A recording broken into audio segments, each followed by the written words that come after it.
You're sick of my madness. Don't you tell me what I supposed to do. You're better off without me. Don't you tell me what I supposed to do. When I'm walking on the streets half naked, it's part of me, it's part of me. When I'm making my brain makeup, it's part of me, it's part of me. When you're crushing all my dreams and you're making me so full, get out of my life. I know what আসসালামু আলাইকুম everyone, সবাই কেমন আছো? আলহামদুলিল্লাহ আমরা অনেক ভালো আছি। আশা করি আল্লাহ তোমাদেরকেও ভালো রেখেছে। আর রমজান মাস কিন্তু একেবারেই শেষ, আর একটা মাত্র রোজা। আলহামদুলিল্লাহ, আল্লাহর দরবারে লাখো শুকরিয়া, সুস্থভাবে রহমত, আল্লাহর কত রহমত যে আমরা এতগুলো রোজা পার করেছি, তার জন্য আল্লাহর দরবারে লাখো শুকরিয়া, আলহামদুলিল্লাহ। তো এই যেহেতু মনে করো আর একদিন পরে, তো আজকে আর আমি একটা সেকেন্ড সময়ও নষ্ট করিনি। সকালবেলায় যখন আমি খেজুরগুলা বক্সে উঠাচ্ছিলাম তখন বলছিলাম যে হাইরে খেজুর, এই খেজুর ছাড়া আসলে রমজান মাসে চলেই না। আর ভরে রাখলাম যে আর একটা মাত্র রোজা। আর তাছাড়া আমার ডাইনিং টেবিলে সবসময় চোখের কাছে এইরকম একটা খাবার থাকলে তোমার একটা করে খেয়ে তারপরে পানি খেলেই কিন্তু পেটটা ভরে যায়, আলহামদুলিল্লাহ। আর আমি মনে করো অনেকগুলো বিছানার বেডশিট আমার জড়ো হয়ে গিয়েছিল 2-3টা। তো ভাবলাম যে আজকে যেহেতু আমার একটা বিশাল কঠিন কাজ আছে, তো ওইটা আমি আপাকে দিয়ে করাবো। আর আমি ওয়াশিং মেশিনে আমার কাপড়গুলো দিয়ে দিই। তারপরে আমি সব কিছু পরিষ্কার করেছিলাম, বাট হচ্ছে আমার শোপিস সেলফটা পরিষ্কার করেছিলাম না। আর পরিষ্কার করতে যেয়ে দেখো কত বড় দুর্ঘটনা ঘটে গিয়েছে। মানে এমনভাবে পড়ে গিয়েছে, এমন শব্দ, আর আজান দৌড় দিয়ে এসেছে, আম্মু কি হয়েছে কি হয়েছে। পরে বাবাটা হচ্ছে আমাকে টিভির সেলফের নিচে থেকে এগুলো বের করে দিচ্ছিল আর বলছিল যে আম্মু এটা কি ভেঙে গিয়েছে, তুমি কি ব্যথা পেয়েছো? সো প্রথমে তোমাদের কাছে বলে দেই যে আমার আজকের ব্লগটা যদি তোমাদের ভালো লাগে অবশ্যই একটা লাইক দিও, আর আমার চ্যানেলটা সাবস্ক্রাইব করে আমাদের সাথেই থেকো। যারা নতুন তাদের কাছে একটা রিকোয়েস্ট করব যে আমার ভিডিওর যে কোনো একটা পার্ট যদি তোমাদের পছন্দ হয় অবশ্যই চ্যানেলটা সাবস্ক্রাইব করে আমাদের সাথেই থেকে যেও। তো আমি শুরু করে ফেলেছি আমার কাজ একের পর এক, আর আজকে তোমাদের সঙ্গে শেয়ার করব আমার বাসাটা আমি ঈদের আগে কেমন করে গুছিয়ে নিলাম, কিভাবে মানে রোজা রেখে সারাটা দিন কিভাবে অক্লান্ত যে পরিশ্রম করেছি আমি, তোমরা দেখলেই বুঝতে পারবা। বিকজ আমার মানে আজকের দিনটা মানে আমার এই 1 মাসের সবচেয়ে কঠিনতম দিন মনে হচ্ছিল। আর মনে হচ্ছিল কাজ শেষ হচ্ছে না, মানে আমি যতই করছি না কেন মনে হচ্ছে একের পর এক কাজ চলে আসতেছে। আজকে আমার ড্রয়িং রুমটা অনেক সুন্দর করে গোছাবো, ডাইনিং, বেডরুম, মানে সংসারে রমজান মাসে নতুন যত কিছু নিয়েছি সেগুলো দিয়ে আমি মনের মতো কি করে বাসাটা সাজালাম। সো সেটা দেখার জন্য শেষ পর্যন্ত আমার ব্লগটা দেখো। আর যারা আমার ব্লগটা প্রতিদিন আমার সাথে দেখো বা আমার ফ্যামিলির সাথে আছো তাদেরকে অসংখ্য ধন্যবাদ।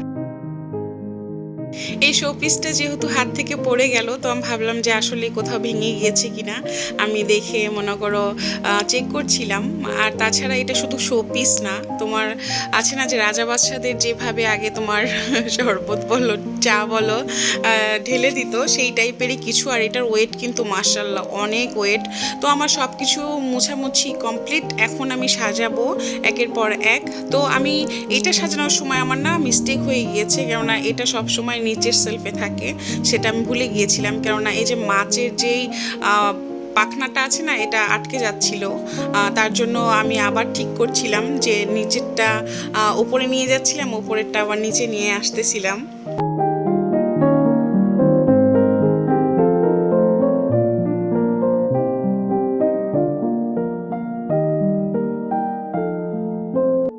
তোমরা যারা মনে করো ব্লগ করা অনেক ইজি, তাদের জন্য বলে রাখি সিরিয়াসলি ব্লগ করা অনেক টাফ, অনেক টাফ। ফ্যামিলি, বাচ্চা, নিজের লাইফ মেনটেন করে সব কিছু মানে সহজভাবে করা বা নিজের দায়িত্বটুকু পূরণ করে নিয়ে তোমার সবাইকে সবারটা বুঝিয়ে দিয়ে তারপরে একটা ব্লগ করা কিন্তু অনেক টাফ। আর তোমার ভিডিও করার চেয়ে সবচেয়ে বেশি টাফ হচ্ছে তোমার এডিটিং করা। কেননা একটা ভিডিও তুমি প্রতিদিন করছো, তারপর এডিট করছো, তারপর আপলোড করছো, অনেক কষ্ট। সো আমার এই কষ্টটা না সার্থকতা পাবে শুধু তোমাদের ভালোবাসায়। অবশ্যই যদি ভালো লাগে ভিডিওটাতে লাইক দিও এবং কমেন্ট করে আমাকে জানিও। সো ফাইনালি আমার শোপিস সেলফটা তোমার সাজানো কমপ্লিট হয়ে গিয়েছে। আর এক একটা কাজ শেষ হলে মনে হয় ও আল্লাহ বেঁচে গেলাম, এটা তো শেষ দিয়েছি এরকম মনে হচ্ছিল। কেননা আমার না লাইন বাই লাইন কাজ তোমার হচ্ছে যে আমি প্রতিদিন কাজ করছি, তারপরেও যে বললাম না যে আমার কাজ কেন জানি মনে হচ্ছে শেষ হচ্ছে না, মনে হচ্ছে যে আরও বাড়ছে এই টাইপের কিছু। তো তোমাদেরকে আমি আগাম শুভেচ্ছা জানাতে চাই, ঈদ মোবারক। আর আল্লাহ তোমাদের সবার ঈদ, আমার ভিডিও যারা দেখছো তাদের সবার ঈদ যেন আল্লাহ ভালো করে কাটাই, আর আল্লাহ আমাদেরও যেন কাটায়। তো আমি তোমাদেরকে বলছিলাম না যে সবচেয়ে কঠিন কাজটা সেটা আমি আর আপা মিলে করা ছাড়া আসলে উপায় ছিল না, সেটা হচ্ছে আমাদের সোফার কাভারগুলো চেঞ্জ করা। এই ফোমগুলো তোমার কাভারে ভরা এত ডিফিকাল্ট আর এত কষ্ট, তোমার আমি আর আপা না কাভার ভরাতে প্রায় 1-8 ঘন্টা লেগে গিয়েছে। ট্রাস্ট মি, মানে এতটা কষ্ট। আজকে আমি শুধু মাকে মিস করছিলাম, কেননা সব সময় না এই সোফার কাভারগুলো ধুয়ে আমার মা আর হচ্ছে আপাই এইগুলা তোমার ভেতরে ঢুকায় আর বের করে। আর এটা খুবই কষ্টের একটা কাজ।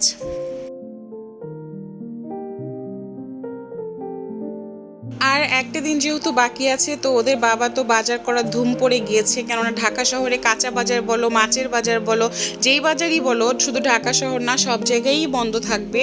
এর জন্য যেহেতু আমরা ঈদে কোথাও যাচ্ছি না, সেক্ষেত্রে এক গাদি বাজার নিয়ে চলে এসেছে। আর ঈদে তো লাগবেই গরুর মাংস, খাসির মাংস, আর রোস্ট ছাড়া তো আমার বড় ছেলের চলেই না। এই যে সবজি এনেছে, আবার মাছ এনেছে। যেহেতু আমি ফ্রিজটা পরিষ্কার করিয়েছিলাম আমার গত ভ্লগে, যারা আমার ওই ব্লগটা দেখোনি অবশ্যই দেখে নিও। আর তখন তো মনে করো যে কয়েকটা মাছ ছিল আমি রেখেছিলাম, আর ওদের বাবাকে আমি নিষেধ করেছিলাম যে যতদিন আমি ফ্রিজ না পরিষ্কার করব তুমি তার আগে মাছ নিয়ে এসো না। তো ও নিয়ে এসেছে হচ্ছে, এটা হচ্ছে আর মাছ, আর রুই মাছ, আর কাতল মাছ। এই 3টা মাছ আমাদের মনে করো রোজার মানে ঈদের পরে 1 সপ্তাহ বা 10 দিনের মতো চলাতে হবে। আর বেচারা স্বামী আমার বাজার করে নিয়ে এসে বলে কি ছোট মাছ আনলাম না যে তোমার কষ্ট হবে। অ্যাকচুয়ালি আমি না মাছ কাটি না, মানে মাছ কাটতে পারি না এমন কোনো কাজ নেই, বাট আমি না কাটি না, আমার ভালো লাগে না। আমি বললাম না কিছু কিছু কাজ আছে যেটাতে আমি আমার মনই বসে না যে আমি এগুলো করি, আমি কখনোই মাছ কাটি না। আর যেহেতু আপাও রোজা রাখে, আপাকে চাপ দিতে চাচ্ছিলাম না। এদিকে আমার মা নেই, মা মেয়ে আপা মিলে আমরা 3জন মিলে হাতে করে মনে করো কাজটা করলে তখন সহজ হয়ে যায়। তো ভাবলাম মাছও এনেছে, এদিকে আমার আরও কাজ পড়ে আছে, তো তার আগে সবার আগে আমি মাছটা তাড়াতাড়ি করে প্যাকেট করে রেখে দেই। তো দেখো একটা কাজের মধ্যে কিন্তু আরেকটা কাজ আমার অটোমেটিক চলে আসতেছে, তো এই জন্য আমি খুব হয়রান ছিলাম।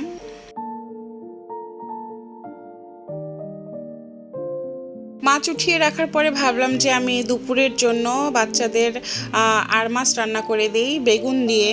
আর যেহেতু রান্না চলছে চুলায়, আমি আছে না যে আমার হাতের কাছে কোনটা কোনটা ইম্পর্টেন্ট বা কি কি আনলো ওদের বাবা, এটা খুলে খুলে দেখছিলাম। অথচ দেখছি যে মানে একটার জায়গায় 4টা এনেছে। ও সবসময় এগুলো করে, ওকে যদি একটা আনতে বলি ও 4টা 5টা 6টা করেও আনে। তো আমি বের করে দেখছিলাম আর ভাবছিলাম যে আমার হাতের কাছে মানে যে কয়েকটা জিনিস প্রয়োজন সে কয়েকটা রাখবো, আর বাড়তিটা হচ্ছে যে বক্সে আমি রেখে দিব।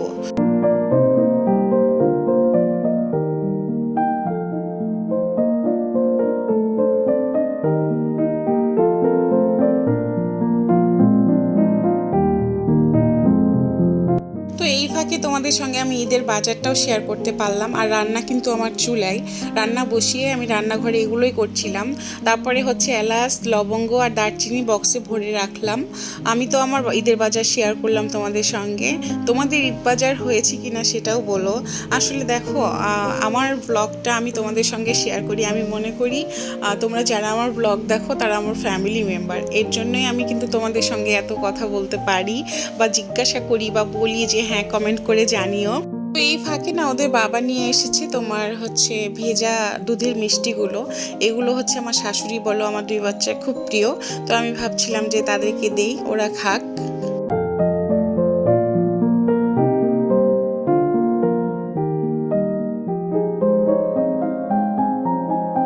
তো সবার প্রথমে আমি কি করছি যে আমার যে নতুন বেডশিটটা, এটা কিন্তু আমার নতুন বেডশিট, নতুন স্প্রিংয়ের বেড, শুধু খাটটা পুরনো। আর বেডশিটটা কেমন হয়েছে অবশ্যই জানিও। আর ওই যে সোফার কাভার ভরা আর এই বেড স্প্রিং বেডে তোমার বেডশিট ফেলা অনেক কষ্টকর। আমার তো আঙুলগুলো ব্যথা হয়ে গিয়েছিল। লাস্টে আমি কি করেছি, ওদের পড়ার টেবিল থেকে স্কেল নিয়ে এসে আমি চাদর না ভিতরে ঢুকিয়েছি।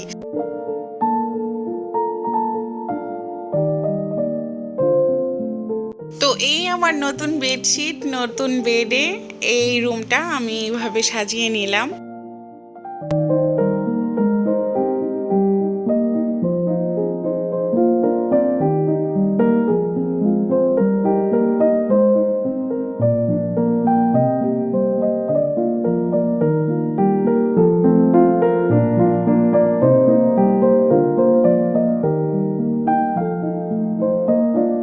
আমার কাছে তো চমৎকার লাগছে, আর যতটুকু তোমার ক্যামেরায় লাইট দেখাচ্ছে বেডশিটটা ততটাও না, অনেক সুন্দর একটা কালার। আর এইখানে হচ্ছে যে আমি গাছটা রেখেছি জাস্ট সাজানোর জন্য, সুন্দর বাড়ানোর জন্য। আর এটা তো আমার অক্সিজেন, সবাই জানো যারা আমাকে আসলে আমার ব্লগগুলো দেখো। গাছ আমি খুব বেশি ভালোবাসি, যদিও আমি ততটাও গাছ রাখতে পারি না, টেক কেয়ার করতে পারি না সব মিলিয়ে, কিন্তু গাছ আমার খুব বেশি পছন্দ। আর ঘরের আনাচে কানাচে যেখানেই বলো না কেন একটু গাছ রাখলে না মনে হয় যে সৌন্দর্য হাজার হাজার হাজার গুণে বেড়ে গিয়েছে। তো বেড গোছানোর পরেই আমি চলে এসেছি ড্রয়িং রুমে, আর এখানে ওদের বাবা আমাকে কার্পেটটা ফেলে দিচ্ছিল। টি টেবিলটা তো আমি আর একা উঠাতে পারবো না, তো ওদের বাবা বলতেছে আচ্ছা ঠিক আছে দাও আমি ফেলে দিই, আর টি টেবিলটা দুইজন মিলে তারপরে রাখি। তো এই তো দেখো আমার কার্পেটটা, এটাও কিন্তু আমার নতুন, মানে ঈদের আগেই কেনা। আমি বলেছি না যে সব কিছু নতুন দিয়ে আমি আমার বাসাটা আজকে সাজাবো। তো এইখানে গোল্ডেন কালার পর্দাটা সরিয়ে হোয়াইট কালার পর্দাটা লাগিয়েছি, আর হচ্ছে আমার দোলনার নিউ কাভার। নিউ কাভারটা হচ্ছে যে তোমার গ্রিনের মধ্যে একটু হোয়াইট হোয়াইট, এটা কেমন হয়েছে সেটাও জানিও। যদি তোমাদের মনটা চায় অবশ্যই জানিও ভালো লাগলে। কেউ তো কখনো আসলে জানাও না, আমি একা একাই শুধু তোমাদের সঙ্গে কথা বলি। তো এখান থেকেই দেখা শুরু করো যে আমি কিভাবে গুছিয়েছি সাজিয়েছি প্রত্যেকটা জিনিস।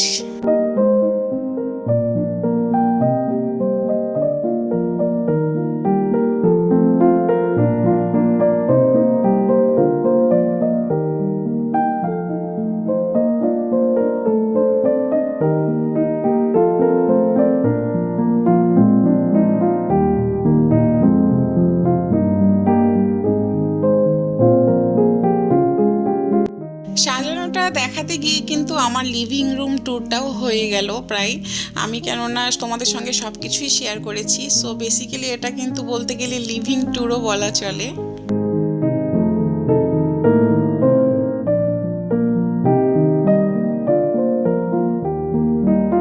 আগে যে কুশন কাভার দুটো ছিল গোল্ডেন কালারের সাথে তোমার গ্রিন কালার একেবারেই মানাচ্ছে না।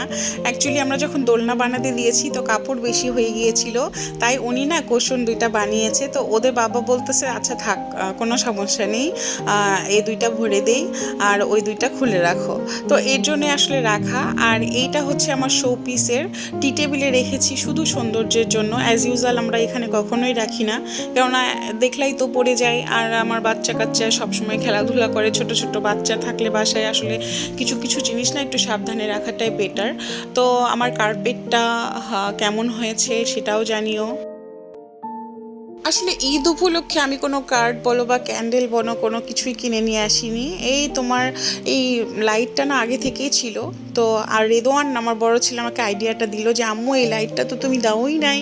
তো ভাবছিলাম যে এখনও তো রাত হয় নাই, প্রায় মনে করো আসরের একটু আগে আগে। তো লাইট অফ করে দেখছিলাম যে কেমন দেখাচ্ছে, আর লাইট অন করে দেখলাম যে কেমন লাগতেছে।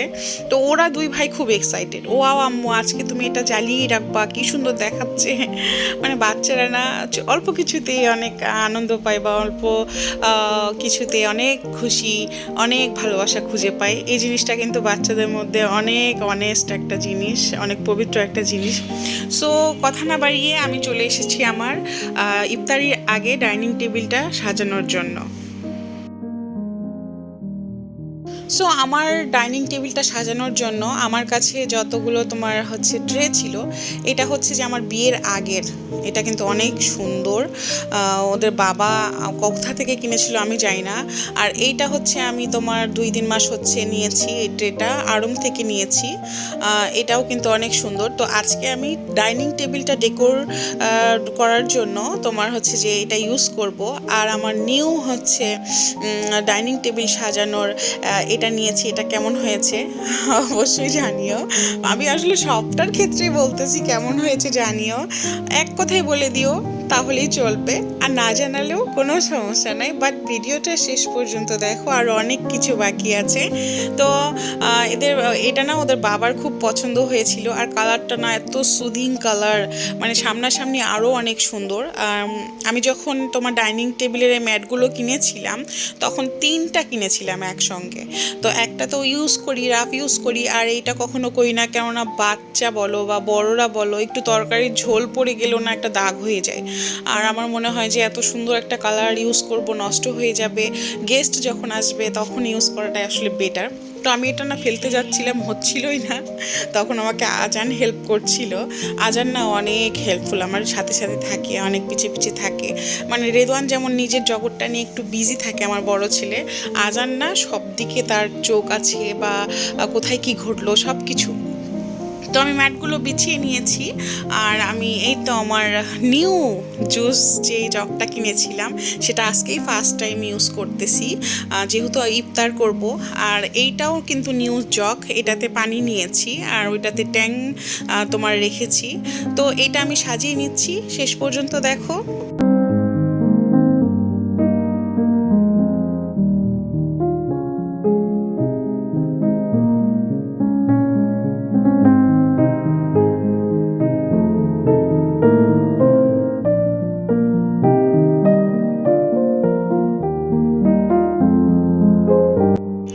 ফার্স্টে যেভাবে সাজালাম তখন মনে হলো যে না, আমি বড় ট্রেটাতে 3টে জিনিস রাখি, আর ছোট মাঝারি টাইপেরটাতে তোমার সিঙ্গেল একটা কিছু রাখি, আর মগটা রাখি।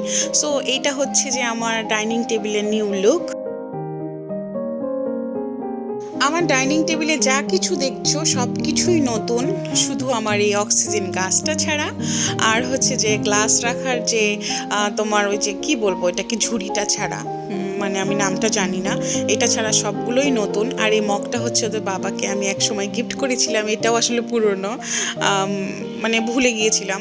বাট ম্যাটটা বলো বা এই যে ট্রেটা বলো বা আমার জুস জগটা বা পানির জগটা সব কিছু নতুন।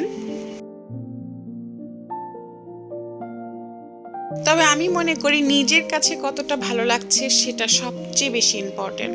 কে পছন্দ করছে কে করছে না সেটা তো পরে, মানে অ্যাপ্রিসিয়েশনের ব্যাপার। বাট আমার কাছে তো আমার খুবই ভালো লাগছিল, মনে হচ্ছিল যে আমার কাজগুলো, আমার কষ্টগুলো একদম সার্থকতা পেয়েছে। তো আলহামদুলিল্লাহ আমি আমার ড্রয়িং রুম বলো, ডাইনিং বলো, বেড বলো অনেক সুন্দর করে গুছিয়ে নিয়েছি। আলহামদুলিল্লাহ আমার ইফতারি কমপ্লিট, আর আমি চলে এসেছি পার্লারে। আমার বাসার নিচে পার্লারটা, আমি পার্লারে আসতে চেয়েছিলাম না, রীতিমতো আমার স্বামী জোর করে পাঠিয়েছে, যাও যাও যাও যাও যাও। কারণ আমি বললাম না, এই 30টি রোজার মধ্যে সবচেয়ে কঠিন দিন ছিল আজকে আমার। নতুন বিছানাতে আমরা শুভ, কি মজা! নতুন বিছানাতে আমরা শুভ, কি মজা! বড় যেখানে ছোট সেখানে। তো আজকে যেহেতু মানে ওর জিত যে আজকে নতুন বেড আসছে, নতুন বেডশিট, ও এখানে ঘুমাবে। সো তোমার জন্য বাবা মা কষ্ট করে এক খাটে 4 জন ঘুমানো মানে সিদ্ধান্ত নেওয়া হয়েছে।